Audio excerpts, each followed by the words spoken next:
일단 수확을 기다리는 사과들이 풍성하게 열려있긴 하다. 이제 전 세계의 농부들이 찾을 만큼 유명 인사가 되셨다는데 참 반갑게도 맞이한다. 열일 제쳐두고 사과의 맛이 가장 먼저 궁금하다.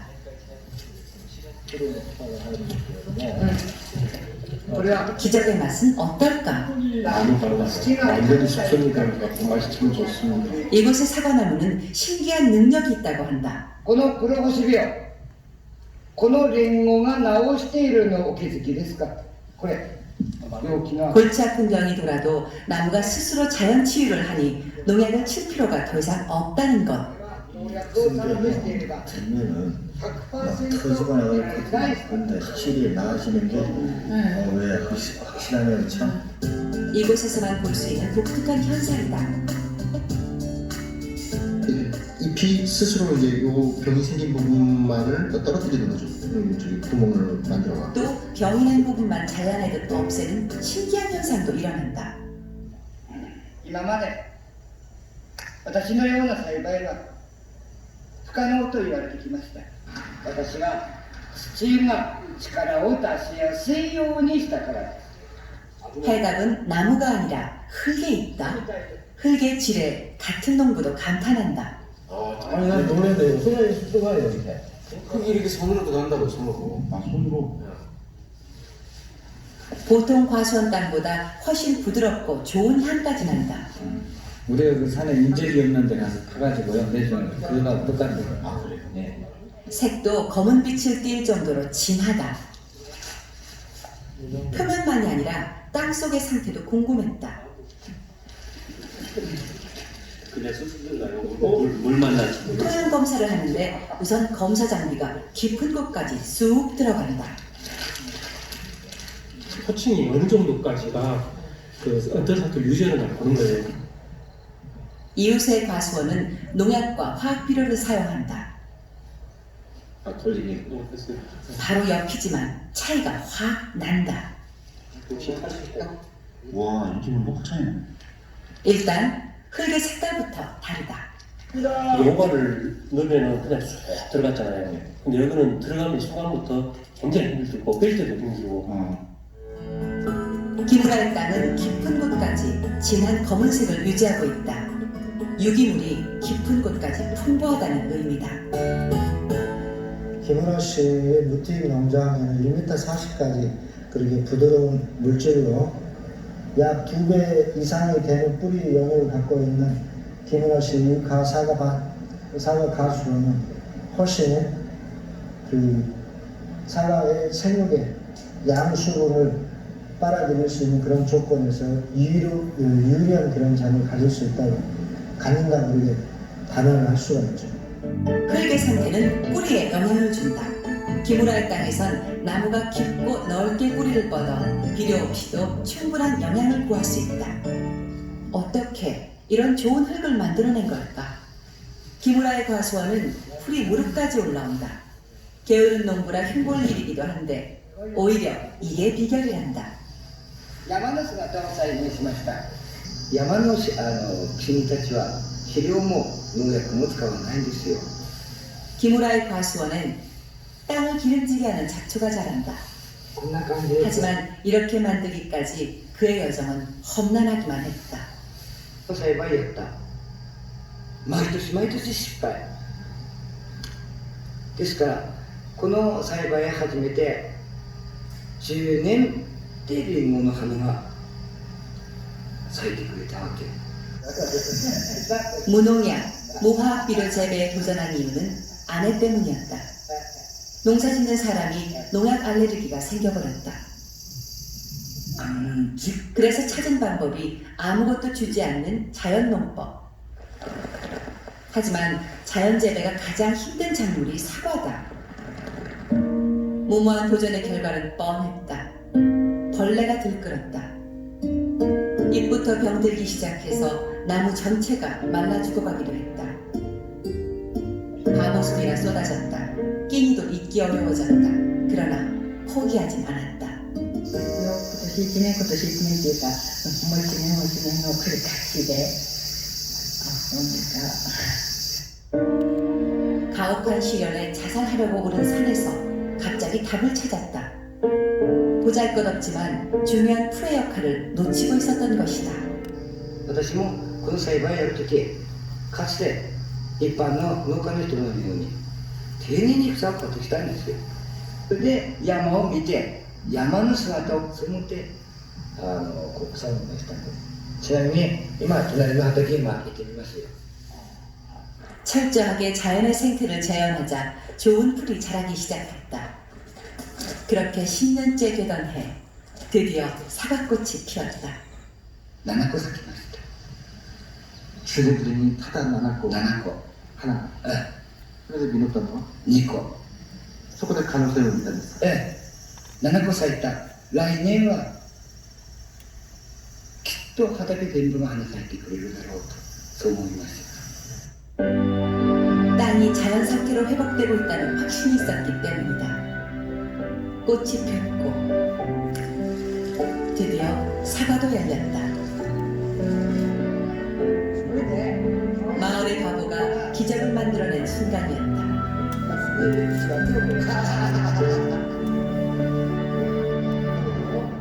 기적의 사과는 수확하기도 전에 다 팔려나간다. 심한 알레르기가 있는 사람도 신기하게 이 사과를 먹어도 문제가 없고 치료가 되기도 한단다.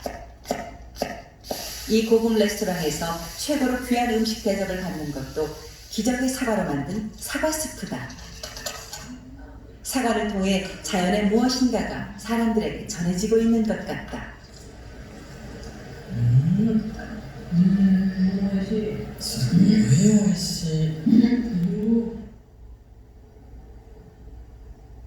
기무라의 사과가 세상에 크게 알려진 계기도 이곳에서 비롯됐다. そこまで食べ終わって気がついて、なんだろうこのリンゴはっていう感じ、そんな印象でしたね。 기적의 사과가 썩지 않는다는 사실을 처음 발견한 것도 이 주방장이었다. 同じ日にとって同じ状態で同じ場所で約半年経ったらこんだけ差がついたんです。 상온 상태에서도 썩지 않는다니 정말 놀라운 일이다. 요즘 일본에선 기적의 사과처럼 아무것도 투입하지 않고 키운 자연농법 작물들이 큰 인기를 얻고 있다.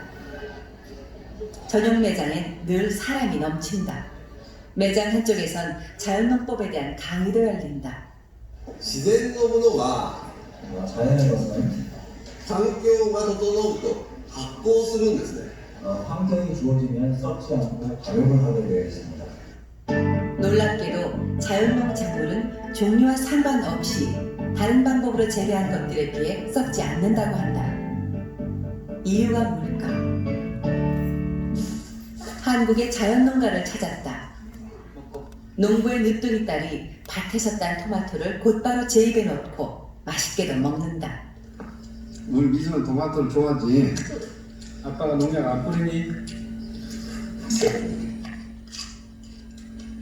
농부가 바로 현장에서 가서 안 씻고 8년째 자연농법으로 채소를 재배하고 있는 송광일 씨.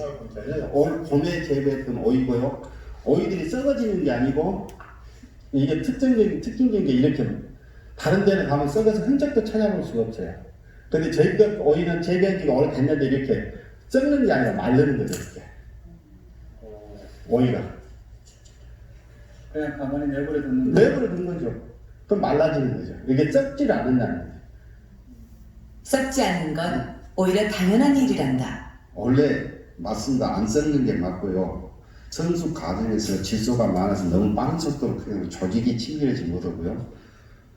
빨리 상하게 되는데 이게 자체는 자연 재배를 하게 되면 질소가 거의 없는 비료를 주지 않기 때문에 거의 없는 토양에 자라게 되면 조직이 침해해서 이렇게 말라질 뿐이지 절대 썩어지진 않습니다. 버리면 썩어야 되는 영당 썩어야 되는데 썩는 게 아니거든요. 우리가 상식으로 알고 있는 게 잘못되었다는 말이다. 자연에서 열매는 수분이 빠질 뿐 썩지 않는 게 정상이란다. 수분만 빠져나갑니다. 이렇게. 자연농법의 채소는 조직이 단단하게 여물기 때문이라는 주장이다. 그도 농사에서 가장 중요한 일은 흙을 자연의 상태로 되살리는 일이라고 했다. 얼핏 그리 기름진 땅으로 보이지는 않는다. 분석 결과 그의 말대로 질소 성분의 수치가 기준치보다 훨씬 낮게 나왔다. 이는 이론적으로 설명이 힘든 수치다. 우리가 일반적으로 보면 한 200 ppm 정도 질산대 지수로 써요. 200 ppm 정도가 들어있는데 보통 땅입니다 지금. 그런데 이 토양을 보면은 지금 한 20 ppm 정도밖에 없습니다. 굉장히 한 10배 정도 지금 낮은 토양입니다. 굉장히 적죠. 그러다 해서 화학비료도 주지 않고. 그렇기 때문에 지금 저희들이 판단하기에는 이 토양에서 작물이 정상적으로 자랄 수 없다고 지금 판단을 하고 있습니다. 그런데 여기선 이렇게 잘 자라고 있다. 자연의 현상은 이론을 넘어서기도 한다. 네. 우리가 놓치고 있는 것은 무엇일까? 그래서 단지 죽는 것은 뭐냐, 농부의 마음이 아니라 욕심이죠, 욕심. 사람의 욕심, 식물의 욕심이 아니고 그 욕심 때문에 망하는 거지. 근데 실질적으로 나놓고 이렇게 잘 만들고 잘 되라고 빌어주기만 해도 잘 되는데 뭐 왜 그렇게 힘들게 하는지 모르겠어요. 자연 농부의 마음엔 감사가 가득하다. みんな待ってるから頑張ってね。頑張れ。リンゴはリンゴの木が作る。実らす。お米は稲が実ります。じゃあ人に何もできないんですよ。自分の体に米一つリンゴ一個すら実らすことができないんですよ。ですから私はリンゴの木に対してのお手伝いさんなんだった。岡の登場。 괜찮으세요? 이게 10년도 된 동영상입니다. 이 사과 나무가 뉴스타트하고 있는 것 같지 않습니까? 예. 안 그런 것 같아? 대답이 없네. 맞아요? 예. 공기는 우리의 생명이라는 주제로 백지현 출료부장님 박수로 모시겠습니다.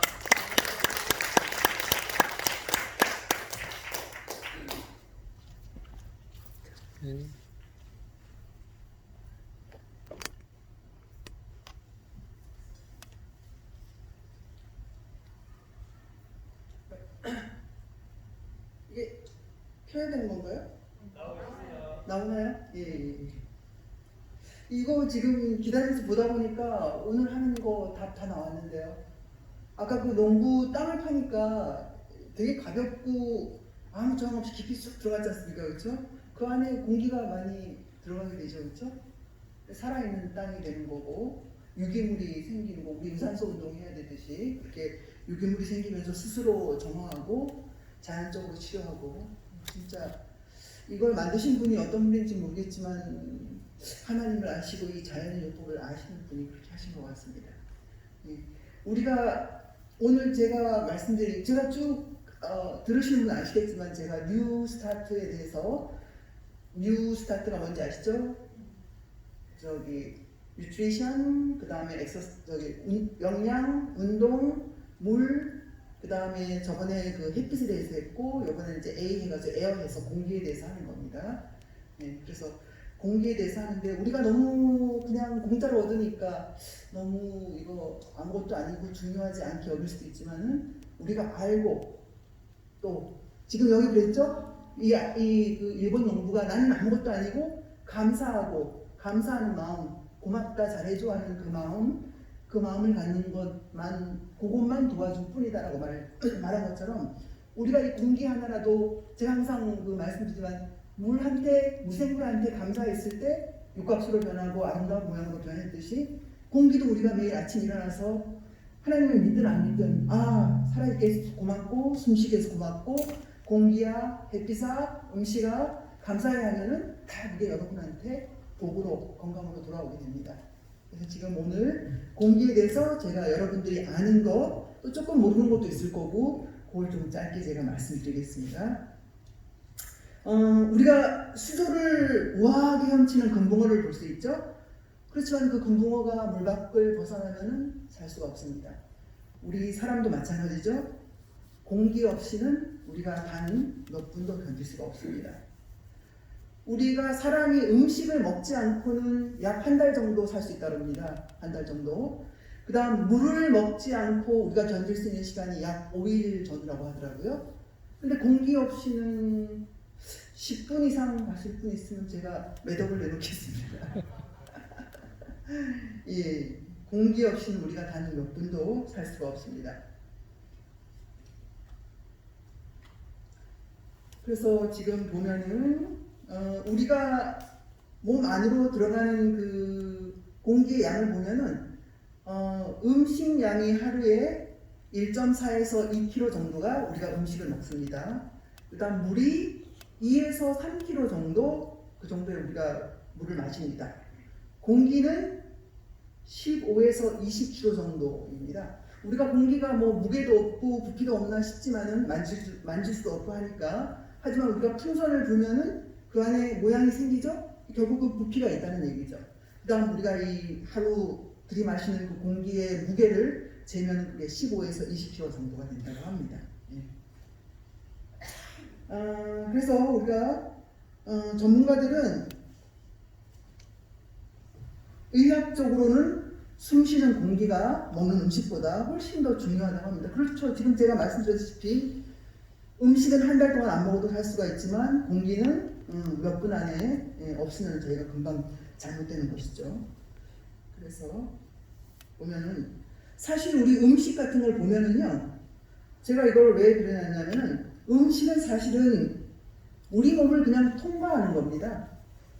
소화기관을 통해서 입에서부터 항문까지를 쭉 우리가 이렇게 길게 내려놓고 보면 하나의 튜브입니다. 하나의 관입니다. 입부터 항문까지는 그냥 그대로 연결되어 있는 관입니다. 음식물이 통과하면서 우리가 필요한 것을 빼내고 나머지 찌꺼기는 그대로 대변이 돼서 나갑니다. 하지만 공기는 우리가 마셔서 몸 안의 세포 안으로 그냥 뭐 1초도 안 돼서 바로 들어가는 겁니다.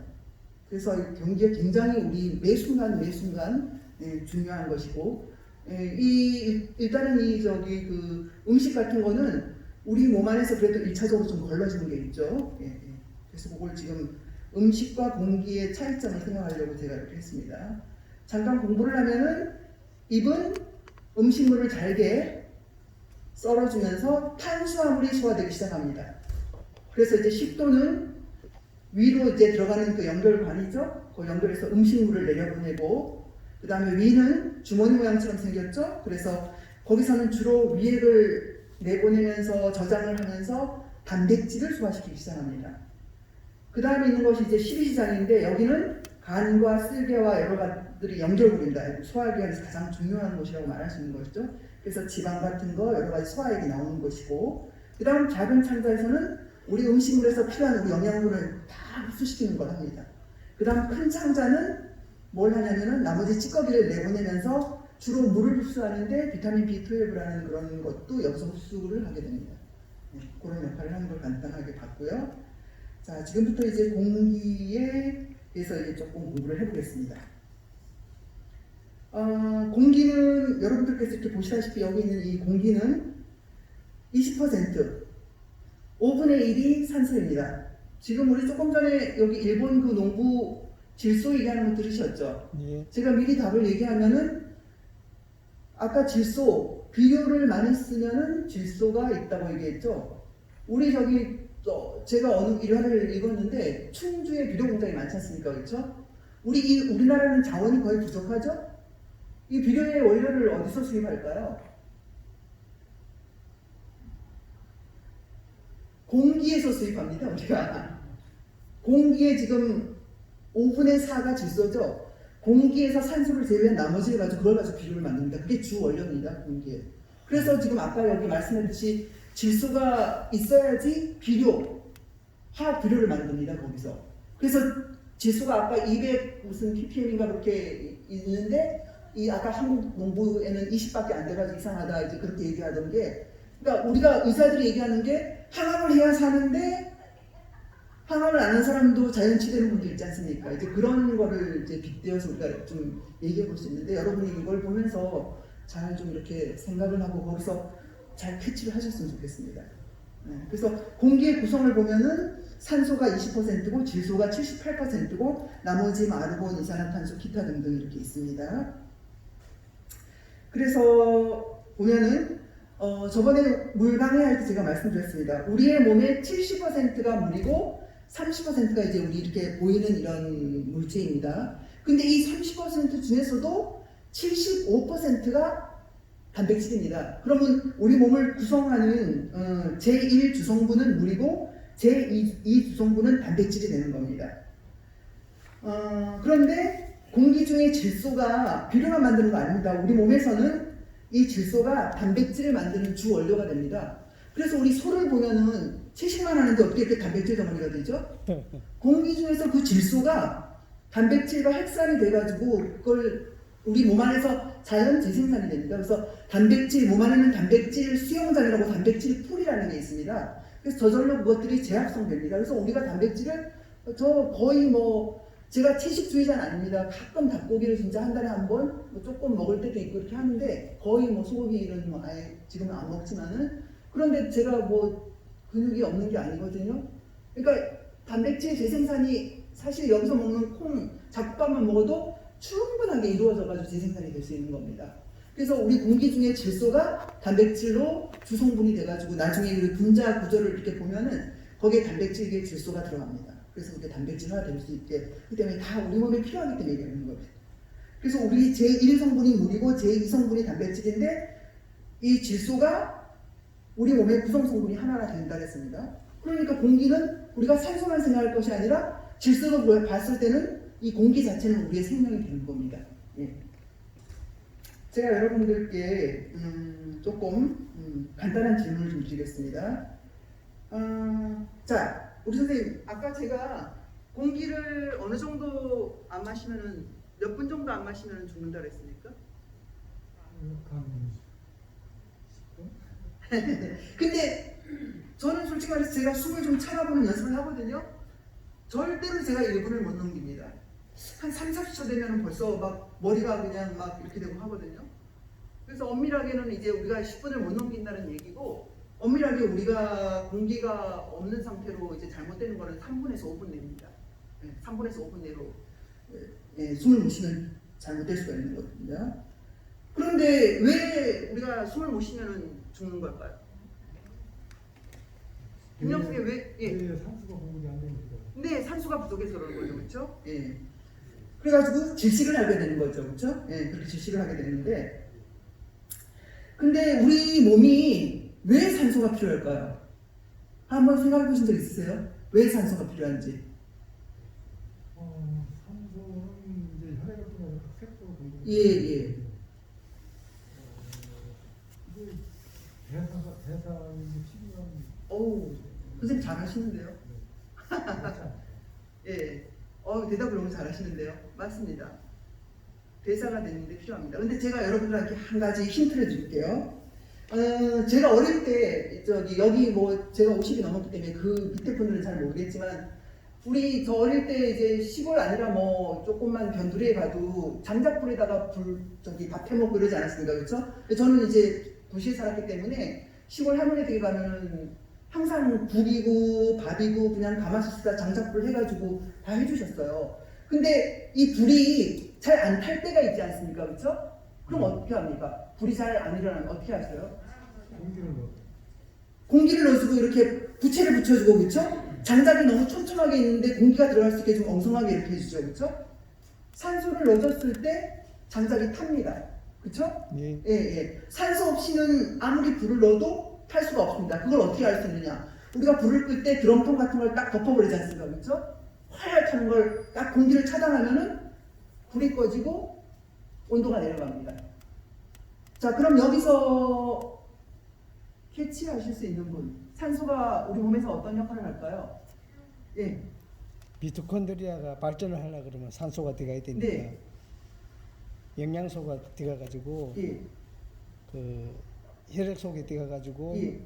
간에서 성분을 이제 혈액으로 넣어가지고 예.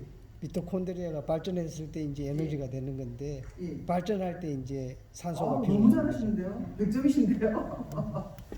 네, 맞습니다. 우리 몸의 체온을 유지합니다. 그러니까 우리 몸에 열을 내는 겁니다.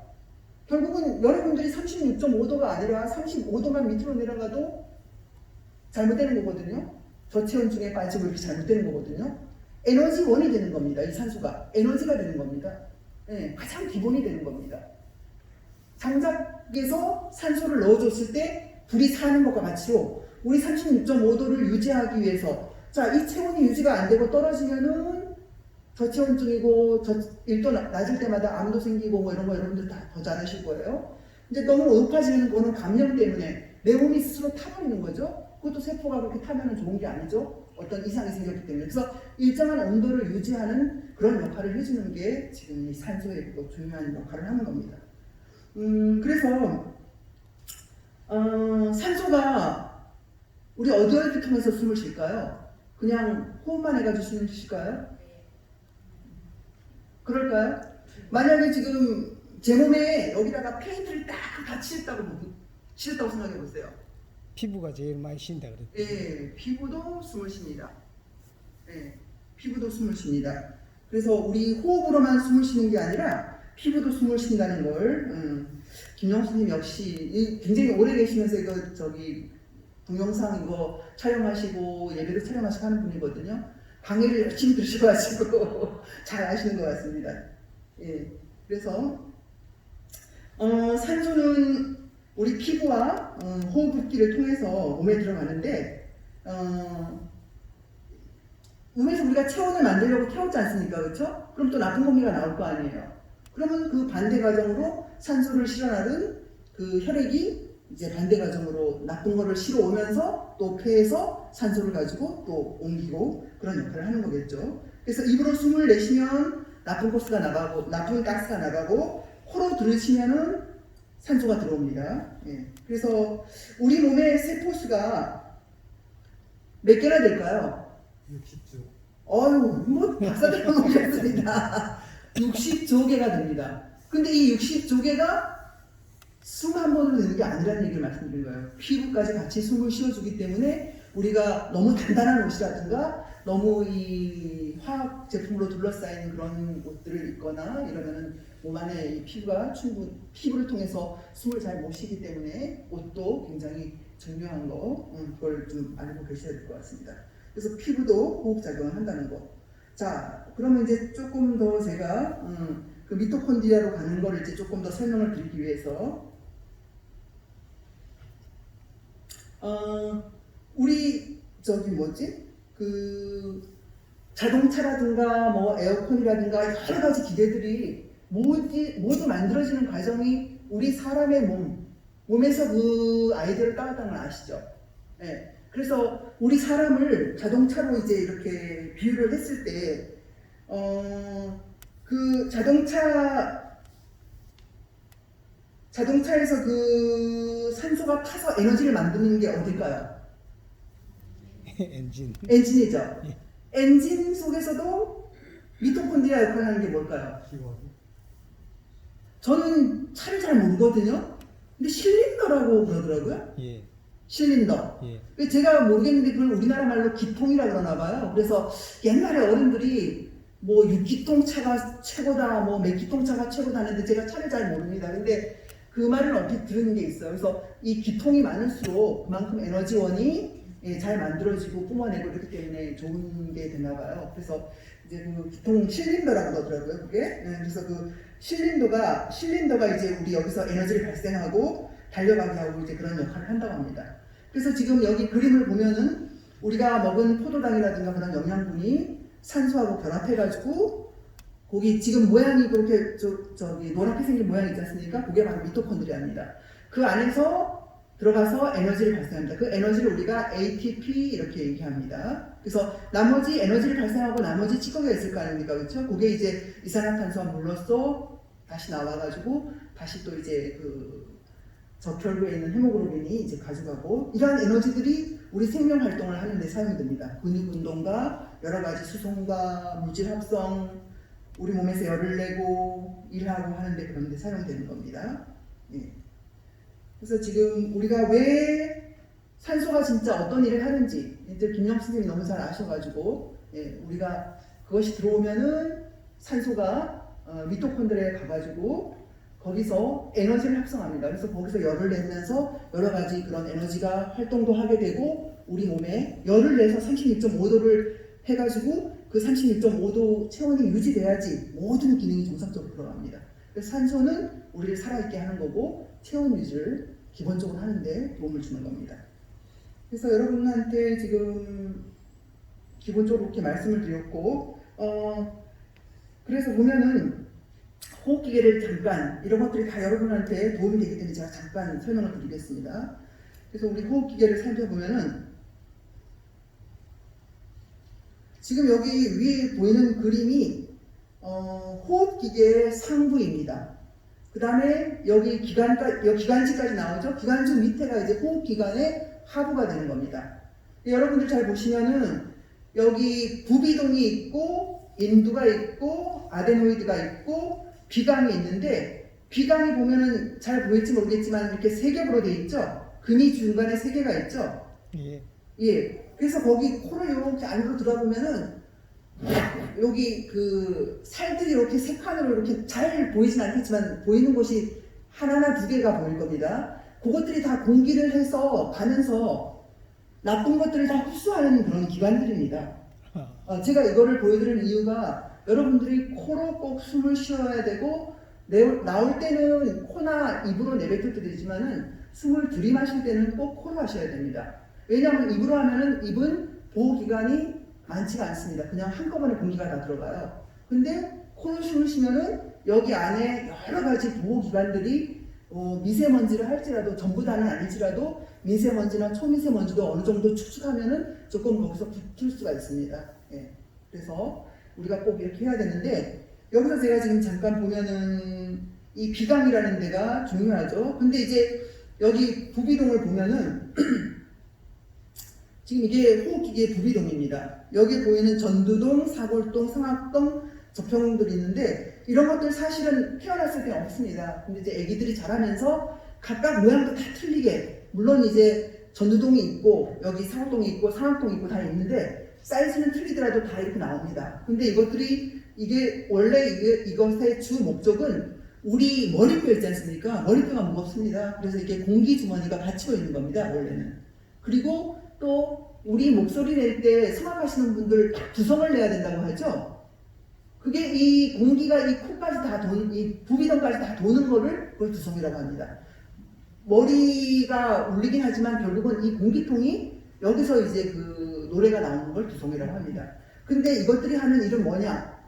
여기서 분비물을 만듭니다. 그래서 코로 내려보내요. 그래서 축축하게 해주는 역할을 합니다. 그래서 우리 몸에서 하나도 필요하지 않은 기관들은 없습니다. 예. 그래서 보면은 아까 보신 것처럼 아데노이드나 편도 같은 거는 임파구들이 있습니다. 그래가지고 보초 역할을 해요. 경찰서 역할을 합니다. 균들이 들어오면은 거기를 감염이 있거나 이러면 제거하고 이제 그런 역할을 하고요. 그 다음에 비인두, 구강인두, 후두인두 이런 것들은 다 길로서 촉촉하게 해가지고 나쁜 것들을 걸러주는 역할을 합니다. 그 다음에 이제 후두 같은 것들도 이게 성대가 있는데 거기에 후두 계라를 해가지고 우리가 음식을 먹을 때 기관지로 못 들어가게 이렇게 후두개가 이렇게 닫혀서 식도로만 내려갈 수 있게 해주고 또 우리가 공기 숨을 쉴 때는 여기 열려가지고 숨을 쉬게 해주는 이렇게 그런 기관이 또 있습니다. 그 다음 나머지는 이제 쭉 내려가게 되면은 후두 밑에부터 기관지를 해가지고 이게 이제 정식적으로 이게 호흡기계의 하부가 되는 겁니다. 그래서 쭉 내려가서 보면은 기관지가 있고 그 다음에 이제 갈라지면서 여기 폐가 나오는데 폐 사진을 보시면은 여기 보면 혈관이 있고 세기관지가 폐포가 있고 여기 파란색이 있고 빨간색이 있지 않습니까? 그렇죠? 빨간색은 이제 산소를 머금은 겁니다. 그래서 이제 피가 한꺼번에 이 폐로 몰려왔을 때 산소를 흡수를 하고 흡수하기 전에 일단 이산화탄소를 내보내고 그다음 산소를 합니다. 그래서 우리 피를 보면은 우리 몸 안에 피가 또 선생님 아시려면 모르겠다. 우리 몸 안에 피가 얼만큼 있을까요? 피 양이 전부 다 얼만큼이나 될까요?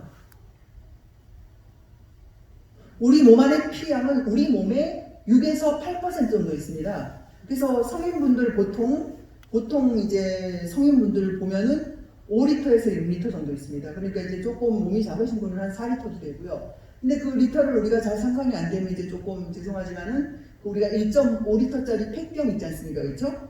네, 성인 좀 몸이 조금 나가시는 그런 분들은 그 팩병 4병 정도가 우리 몸 안에 있는 총 그 피의 양입니다. 일단 여자들은 이제 한 4.5리터 있다면 한 3병 정도가 되는 거죠. 근데 그게 1분 안에 폐를 한 번씩은 다 통과를 해야 됩니다. 산소를 한 번씩은 피 자체로 받아야 되는 거예요.